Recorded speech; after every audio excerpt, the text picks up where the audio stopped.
Well, hey Dabblers, and happy Pride Month to you all. My name is Jordan, and I will be your Beer Dabbler shaman. Now, we know it's Pride Month, and that can only mean one thing.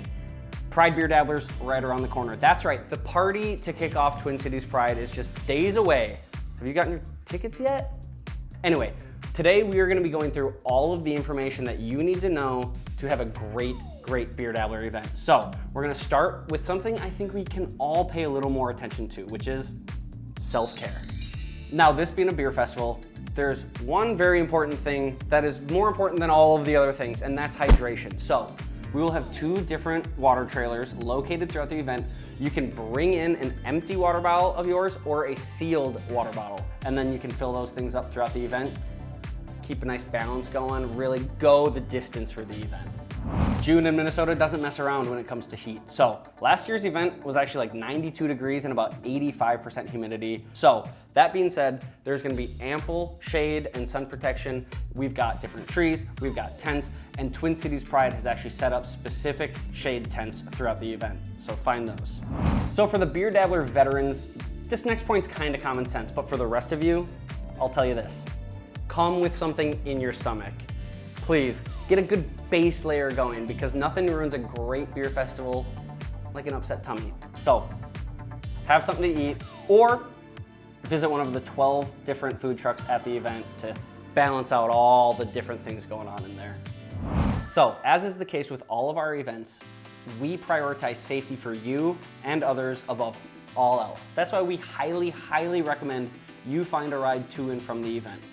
You know, designated driver tickets are still only $20, so that one trusty friend of yours can still come and enjoy the whole event with the gang and make sure everybody gets home safe and sound. Otherwise, if you do decide to go with the Uber or Lyft route, please use this location as your pickup and drop-off location.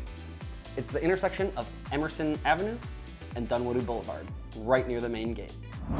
Once you've entered through the main gates, you'll be put into one of 2 holding areas, depending on what your ticket package is. Early access or general admission. The holding area for early access will be off to the left, for general admission, off to the right. Now, once you're into the event, it's vital that you know where the important things are. Those being your favorite breweries, the water stations, the food trucks, and some of the other activations we've got. You can head over to the official Beer Dabbler app and actually look at an illustrated map and really plan out a route for you and your friends. Now, if you're interested in seeing our event code of conduct, just head to beerdabbler.com/code-of-conduct.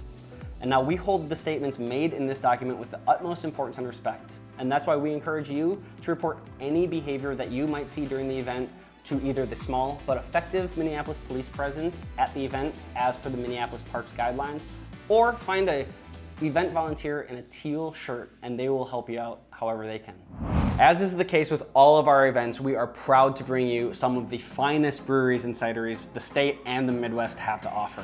So, I'll remind you, go download that official Beer Dabbler app. That way you can see the map, you can see the list of all the breweries and exactly what they're pouring. That way you can chart out your own adventure. Now we get it, at a beer festival, you're gonna get the munchies. Now, maybe not the type of munchies to warrant a trip to Food Truck Alley, but the type of munchies that you cannot ignore. That's why we highly encourage our dabblers to create and bring in their very own snacklisses. This isn't a snacklist, but I'll explain it. It's a string with food on it.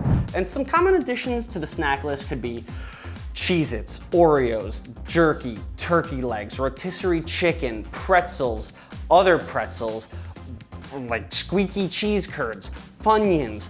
The list goes on and on. Just get creative. Whatever you want to eat during a festival, put it on that string and bring it in. As long as it's on a string, it's good by us. Nobody gets the party started and keeps the party going all night long like our resident DJ Shannon. Torch! Wah, wah, wah, wah. Anyway, she will be bringing the vibes all night long. There's not a spot in the festival that you will not be able to hear her, and she's just gonna keep the party going all night long. So get a few samples in your system, stop by the stage, and let's really see the fierce moves that you've been saving up for this event. Now, it's not a real beer festival without some food trucks, and as always, we have brought in a smorgasbord of some of our favorites. That's right, we got 12 different food trucks, and they won't only be there for our event, They're gonna be parked where they're parked all weekend long. So be sure to stop by for more Twin Cities Pride festivities all through the weekend. Satiate all of the flavors. But the list, honestly, it's too many syllables to read. So I'm just gonna go like this. And then like this. Oh my God, look at all of them. That's so much food. So many flavors, an explosion of cuisine. Anyway, they'll be there. Well, there you have it, folks. That is Pride Beer Dabbler 23 101. Everything you need to know about how to make your Pride Dabbler experience the best it can be. So, if you weren't able to get tickets to Taylor Swift, come join us for the second best party that Friday night in Minneapolis. And we'll see you at the Minneapolis Sculpture Garden. Cheers, gang.